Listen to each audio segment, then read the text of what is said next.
নমস্কার বন্ধুরা, আপনাদের সকলকে স্বাগত জানাচ্ছি আমাদের এই চ্যানেল চন্দ্রজিৎ ব্লগসে। বন্ধুরা, ডাইরেক্টলি পয়েন্টে চলে আসি। নীতিশ কুমারের দলের নাম হচ্ছে জনতা দল ইউনাইটেড।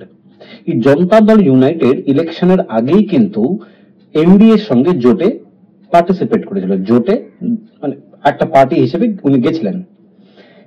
নীতিশ কুমারের দল কিন্তু লোকসভার যে ইলেকশন হলো তাতে 12টা সিট পেয়েছে। অন্যদিকে চন্দ্রবাবু নাইডু, তার যে দল তেলেগু দেশম পার্টি, সে কিন্তু বা সেই দল কিন্তু 16টা লোকসভা ভোট বা লোকসভা সিট পেয়েছে। বিষয়টা হচ্ছে এই যে ইন্ডিয়া অ্যালায়েন্সের আজকে মিটিংটা হচ্ছে, এই ইন্ডিয়া অ্যালায়েন্সের মিটিং এ ধরে নেওয়া যাক যে যদি নীতিশ কুমার চলে যায় নিজের 12টা সিট নিয়ে, তাহলে এনডিএর কাছে আছে এই মুহূর্তে 292। সেখান থেকে যদি 12 চলে যায় তাহলেও কিন্তু থাকছে 280 সিটস, আর সরকার করতে লাগবে 273। অর্থাৎ যদি নীতিশ কুমার চলেও যায় তাহলেও কিন্তু এনডিএ সরকার করছে, কিন্তু তার পরবর্তীকালে নীতিশ কুমারের সঙ্গে কি হতে পারে সেই আশঙ্কা তো নীতিশ কুমারেরও হবে। অন্যদিকে যদি চন্দ্রবাবু নাইডু চলে যান, তাহলে চন্দ্রবাবু নাইডু গেলে 16টা সিট নিয়ে যাবেন। তাহলে 16 যদি বাদ যায় তাহলে কিন্তু 274 হয়ে যাচ্ছে, সুতরাং তাতেও কোনো লাভ হবে না। অতএব সিম্পল হিসেবটা হচ্ছে এই যে ইন্ডিয়া অ্যালায়েন্সের চন্দ্রবাবু নাইডু এবং নীতিশ কুমার দুজনকেই যদি হাত করতে পারে, একমাত্র তখনই এনডিএ গভর্নমেন্টকে ফেলে দেওয়া যাবে এবং ইউপিএ বা ইন্ডিয়া অ্যালায়েন্স সরকার করতে পারবে। কিন্তু অলরেডি খবর আসছে যে চন্দ্রবাবু নাইডু এনডিএ এর মিটিং এ সামিল হয়ে গেছেন।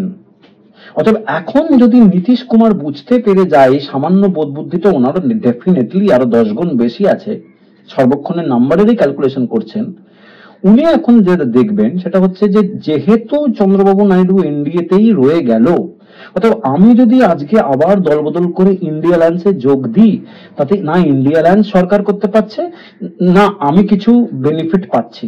যেটা আমি পাচ্ছি সেটা হচ্ছে এনডিএর সঙ্গে বনাম বিজেপির সঙ্গে একটা ডাইরেক্ট শত্রুতার বেনিফিট পাচ্ছি, এটা বিশ্বাসঘাতকতার বেনিফিট আমি পাচ্ছি, যেটা আমার কাছে নেগেটিভ ইম্প্যাক্ট ফেলতে পারে। অতএব যদি চন্দ্রবাবু নাইডু, যেহেতু বোঝাই যাচ্ছে যে চন্দ্রবাবু নাইডু এনডিএ এর মিটিং এ চলে গেছেন, অতএব আমার বিশ্বাস যে নীতিশ কুমার কিন্তু আর ইন্ডিয়া অ্যালায়েন্সে যোগদান করবেন না। অতএব যে লাস্ট ভিডিওটায় বলেছিলাম যে এই দুজন চন্দ্রবাবু নাইডু এবং যদি নীতিশ কুমার ওখানে পৌঁছে যায় ইন্ডিয়া অ্যালায়েন্সের সঙ্গে, তাহলে সরকার হয়তো পড়ে যাবে, ইন্ডিয়া অ্যালায়েন্স তো সরকার করবে, কিন্তু সেই স্বপ্নটা স্বপ্নই রয়ে যাচ্ছে। অতএব মাননীয় মুখ্যমন্ত্রী আমাদের রাজ্যে, তাকে কিন্তু হয়তো আরেকটু অপেক্ষা করতে হবে, কেননা পরিষ্কার বোঝা যাচ্ছে যে ইন্ডিয়া অ্যালায়েন্সই কিন্তু বিরোধী পক্ষ হবে এবং খুব সলিড বিরোধী পক্ষ হচ্ছে। যদিও বিরোধী পক্ষ হতে গেলে যে সব থেকে বড় দল যেটা হচ্ছে কংগ্রেস, তাদের মধ্যে থেকে কিন্তু লিডার অফ দ্য অপোজিশন নেওয়া হবে, দ্যাট ইজ সম্ভবত রাহুল গান্ধী।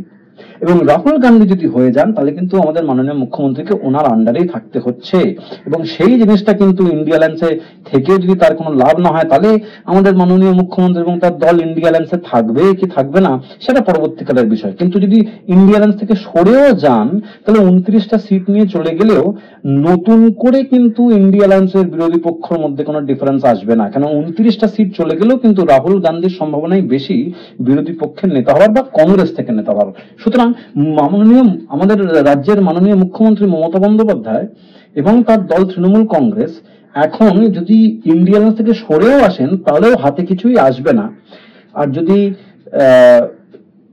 নীতিশ কুমার আর আমাদের চন্দ্রবাবু নাইডুকে নিয়ে আসতে পারতো তাহলে একটা সম্ভাবনা ছিল, কিন্তু সেগুলো বালি অলরেডি পড়ে গেছে যেহেতু চন্দ্রবাবু নাইডু এনডিএ এর মিটিং এ হাজির হয়ে গেছেন।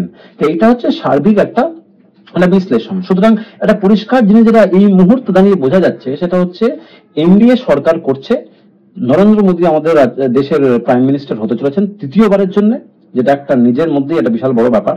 আর তৃতীয় কথা হচ্ছে যে কংগ্রেসের তরফ থেকে কিন্তু বিরোধী পক্ষের নেতা আসতে চলেছে। আর এই সিচুয়েশনে আমাদের তৃণমূল দল ইন্ডিয়া অ্যালায়েন্সের সঙ্গে থাকবে কি থাকবে না সেটা কমপ্লিটলি একটা ইররিলেভেন্ট ব্যাপার। তার কারণ হচ্ছে ওদের থাকা কিংবা না থাকার উপরে না সরকার পক্ষে না বিরোধী পক্ষে কোনো এফেক্ট ফেলছে, এটা হচ্ছে একটা। দ্বিতীয় কথা হচ্ছে যে এই যে নরেন্দ্র মোদী সরকার নতুন তৈরি হচ্ছে, তার সামনে দুটো বিকল্প আছে। একটা হচ্ছে যে আমরা কোথায় কোথায় ভুল করেছিলাম সেটাকে আইডেন্টিফাই করা, আর একটা হচ্ছে যে যে ইম্পর্টেন্ট নেতা নেত্রীরা বিজেপির তরফ থেকে হেরে গেছে এবারে, ধরুন স্মৃতি ইরানি আমেঠি থেকে হেরে গেছেন, তো এই যে হারগুলো হয়েছে সেগুলোর মূলে পৌঁছতে হবে যে কি করে এতগুলো সিট কমে গেল, কি করে উত্তরপ্রদেশের মতন জায়গা থেকে আমাদের হাত ছাড়া হয়ে গেল। এটাও ভাবতে হবে, যেটা দ্বিতীয় অংশ আমাদের বিজেপি সরকারের কাছে, সেটা হচ্ছে এই যে ফৈজাবাদের মতন জায়গা, যেখানে লাল্লু সিং বলে যে ব্যক্তিটি বিজেপি, যিনি বিগত 10 বছর ধরে ওখানকার এমপি, সে এবারে রাম মন্দির হওয়া সত্ত্বেও, মানে অযোধ্যা যেহেতু ফৈজাবাদ কনস্টিটিউয়েন্সির মধ্যেই পড়ে, তা রাম মন্দির হওয়া সত্ত্বেও এত বড় উৎসবের মতন করে পালন করা হলো রাম মন্দিরের উদ্ঘাটনটা, তা সত্ত্বেও কেন বিজেপি হেরে যায়? আর স্পেসিফিক্যালি যখন ফৈজাবাদে মোর দেন 80% পপুলেশন হিন্দু, সুতরাং এই হিন্দু মুসলমান ধর্মের নামে যে পলিটিক্সটা যে বেশি দিন চালানো যাবে না, মানুষকে রোজগার দিতে হবে, মানুষের টাকা লাগবে, মানুষকে কাজ বুঝছে মানুষ, মানুষ কিন্তু আর ওই ঈশ্বর এসবে দিয়ে আর ওদের চিড়ে ভিজছে না। মানুষ চাইছে যে আমি কি পাচ্ছি আখেরে। ধরুন এই যে 370 সরে গেল, ডেফিনেটলি এটা একটা বিশাল বড় স্টেপ, কিন্তু এটা গ্রাম বাংলার লোকের কাছে 370 থাকলেও কি গেল তাদের কিছু যায় আসে? তারা ভাবছে যে আমরা চাকরি পাচ্ছি না কেন। অতএব এই কয়েকটা গ্রাসরুটসে কিন্তু বিজেপিকে এই টার্মে পৌঁছতে হবে। আর তর্কের খাতিরে যদি ধরে নেওয়া যেত যে চন্দ্রবাবু নাইডু এবং নীতিশ কুমার ওইদিকে চলে গেল, এনডিএতে মানে ছেড়ে ইন্ডিয়া অ্যালায়েন্সে চলে গেল, তাহলে ভাবুন তো ইন্ডিয়া অ্যালায়েন্সের যে সরকারটা, সেই সরকারটা কি সাংঘাতিক হতো। যখন তখন পড়ে যেত সরকার, 3-4 মাস 1-2 মাস শর্ট লিভ সরকার হতো 100%, সেটা কিন্তু আমাদের দেশের পক্ষে আরো বেশি ক্ষতিকারক হতো। মানে নরেন্দ্র মোদীজির পয়েন্ট অফ ভিউ থেকে উনি হয়তো ভাবছেন যে হোক না ওদের সরকার, ফেলে দেবো 3-4 মাসের মধ্যে। আর এই সিচুয়েশনে ইন্ডিয়ার অর্থনৈতিক অবস্থা বা আমাদের স্টক মার্কেট যেটা অলরেডি ক্র্যাশ করেছে, সোনার দাম হুড় করে পড়ে যাচ্ছে, সেগুলোর কি হালটা হতো। তো সার্বিকভাবে দেখতে গেলে যা হয় মঙ্গলের জন্যই হয়, এবং এনডিএ কিন্তু সরকার করছে বলে এই মুহূর্তের আপডেট আমার তরফ থেকে, আমার অ্যানালিসিস অনুযায়ী। বন্ধুরা, আমাদের এই ভিডিওগুলো কেমন লাগছে অবশ্যই ভাবে জানাবেন। যদি পছন্দ হয় তাহলে অবশ্যই কিন্তু চ্যানেলটাকে লাইক, শেয়ার এবং সাবস্ক্রাইব করতে কিন্তু ভুলবেন না। দেখা হচ্ছে না নতুন ভিডিওটা অন্য ইস্যু নিয়ে। সঙ্গে থাকুন।